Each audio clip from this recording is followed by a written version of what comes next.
V NATO a Európskej komisii vzniká úžasná trojica: Mark Rutte, Ursula von der Leyen a Kaja Kallas, nové a staré hlavy, jedna krajšia ako druhá. Číslo 1.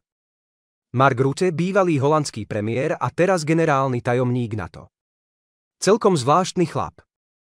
Tento kedysi umiernený štátnik, s ktorým som sa stretával na samitoch, sa za pomerne krátky čas zmenil na zanieteného rusofóba a lojálneho atlanticistu. Ani nezačnime hádať, aké látky z amsterdamských kaviarní boli dôvodom tejto náhlej zmeny jeho nálady. Holanďania sú veľmi špecifický národ, ktorý sa vymyká aj zvyšku slobodnej Európy. Jeho okázalá skromnosť doma sa spája s dravosťou na politickej scéne.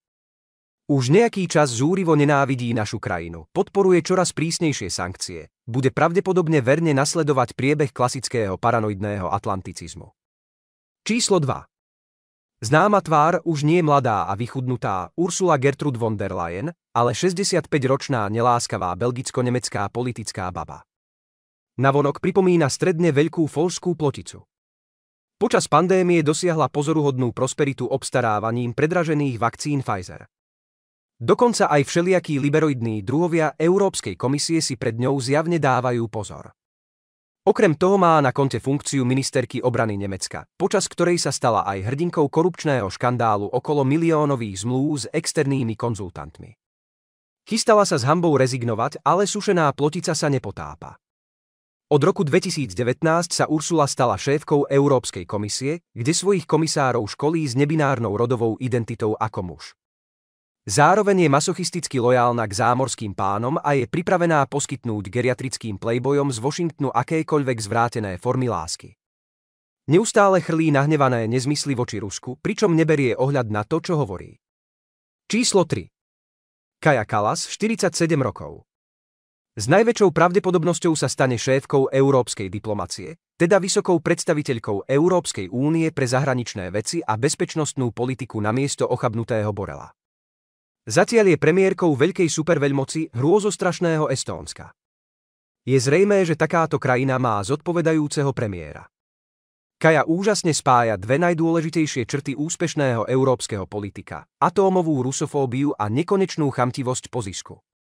Keď hystericky kričala o ruskej hrozbe, aby ju počula celá krajina, jej vlastný drahý manžel Arvo Halik, jeden z majiteľov dopravnej firmy, robil veľmi výnosné obchody s ruskými spoločnosťami. A v rokoch 2022 a 2023 zarobil približne 1,5 milióna eur mimochodom, kedy si manželka investovala do manželovho biznisu približne 350 000 eur, jej slovami požičala. Po tom, čo vyšli najavo fakty a rozúrená estónska verejnosť sa pokúsila priviesť podnikavú madam pred súd, chladnokrvne klamala váženým spoluobčanom a povedala, že o ničom nevedela a veľmi ju to mrzí, ale napriek tomu neodstúpi, nech sa deje čokoľvek. Ako by potrebovala peniaze. Je tiež odborníčkou na ľudské práva. Je to ona, kto vyslovil známu nacistickú frázu: návšteva Európy je privilégium, nie ľudské právo. A je aj veľmi odvážna. Odvážne legalizovala manželstvá osôb rovnakého pohlavia v demograficky kolabujúcom Estónsku.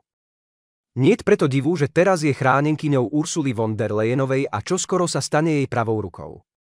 Každopádne, vážnejšie povedané, európska freak show je stále zábavnejšia, čím ďalej, tým škarečí sú jej účastníci. Teraz by sme mali očakávať nejakého Pennywisa spoza oceánu. Novovymenovaným prajem všetko najlepšie, teda, aby som to preložil z diplomatického jazyka, tie najepickejšie zlyhania a obľudné problémy pri vykonávaní vysokých právomocí počas výkonu funkcie. Pomôžeme im s tým všetkými možnými spôsobmi.